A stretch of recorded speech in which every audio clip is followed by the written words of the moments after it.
The customer will receive an email indicating that an invoice has been submitted for them for approval, just like an estimate.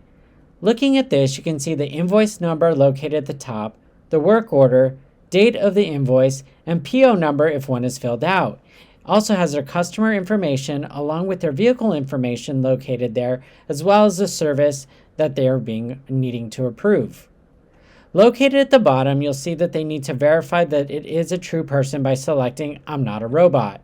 In doing so, the customer can either deny or approve the invoice.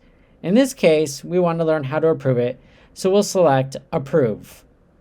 Once done, they will get a notification that their invoice response has been sent, and you will be able to go into the invoice and now select Payment. Please see the video where you now can pay for the invoice now that the invoice has been approved.